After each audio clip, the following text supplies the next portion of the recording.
मेरे भाइयों और बहनों, ज्ञान अग्नि में आप सबका स्वागत है। भगवान श्री कृष्ण अर्जुन से कहते हैं, उन अल्प बुद्धि वाले मनुष्यों का वो फल नाशवान है।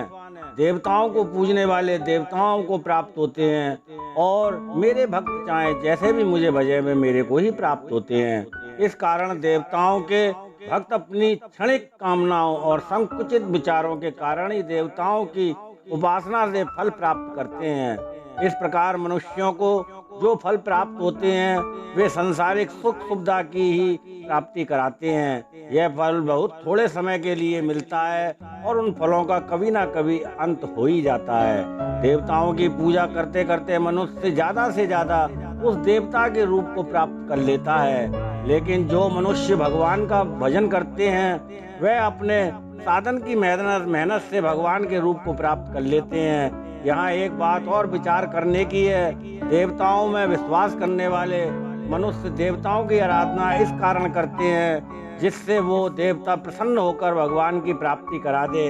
इस प्रकार का जो पूजन है वास्तव में भगवान का पूजन है। तुलसीदास जी भगवान राम के परम उपासक थे, परंतु उन्होंने अपने ग्रंथों में अनेकों देवी देवताओं की स्तुति की और सबसे यही प्रार्थना की वो सब भगवान राम की प्राप्ति करा दें। यहाँ एक बात और ध्यान देने की है, भगवान की भक्ति करने वालों को सभी जरूरत के भोग भी प्राप्त होते रहते हैं, परंतु उन भोगों की प्राप्ति से उन्हें भगवत भजन में कोई रुकावट नहीं होती और अंत में उनकी भक्ति उन मनुष्यों को भगवान की प्राप्ति करा देती है। यदि कोई भक्त अज्ञानवश किसी भोग को अपने लिए हितकर समझता है तो भगवान उसी तरह उसके मन को भोग से हटा देते हैं। जैसे किसी बच्चे के आग को पकड़ने के प्रयत्न को माता प्यार दुलार करके रोक देती है, इसी प्रकार भक्त की यदि कोई संसारिक इच्छा पूरी ना हो तो उसमें भी कल्याण की ही भावना छुपी रहती है।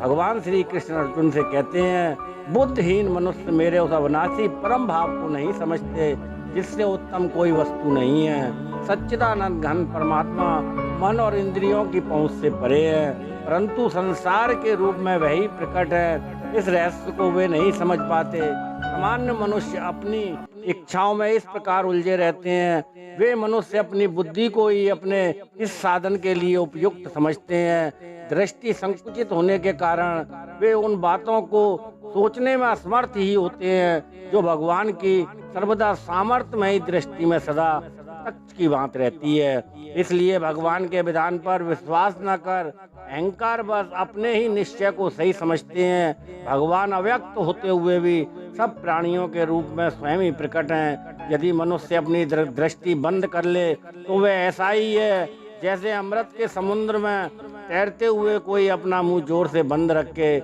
इस तरह अमृत का पान करने से अपने को वंचित रखे। यदि सांसारिक इच्छाओं की पूर्ति से मनुष्य अपने को मुक्त कर ले तो फिर वह आत्मा अनुभव से भगवान के अनंत ज्ञान के खुले आकाश में आनंद पूर्वक विचरण कर सकता है। परंतु भगवान के इस परम अविनाशी स्वरूप को नहीं समझने के कारण ही मनुष्य अपनी क्षुद्र वासनाओं के घेरे में पड़ा रहकर भांत भांत के कष्ट उठाता रहता है। भगवान श्री कृष्ण अर्जुन से बताते हैं, मैं अपनी योग माया से छुपा हुआ मैं सबके प्रत्यक्ष नहीं होता, इसलिए यह अज्ञानी जन समुदाय मुझ जन्म रहित अविनाशी परमेश्वर को नहीं जानता। किसी भी कमरे में बनी हुई खिड़की का उपयोग दो प्रकार से होता है। यदि खिड़की खोल दी जाए तो उससे बाहर का सब दृश्य दिखाई दे सकता है। यदि खिड़की बंद कर ली जाए तो बाहर का दृश्य दिखाई देना तो दूर, बाहर का प्रकाश भी कमरे में नहीं आ सकता। इसी प्रकार भगवान की माया भगवान को व्यक्त करने का एक सुगम माध्यम है जिससे मनुष्य उनकी कृपा और रहस्य को हर समय समझ सके, परंतु भोगों में सुख बुद्धि रखने के कारण यही भगवान की माया मनुष्यों की आंखों पर कोरा बनकर छा जाती है जिसमें कुछ भी दिखाई नहीं देता। संसार में ऐसी कोई भी वस्तु नहीं है जो भगवान से व्याप्त ना हो।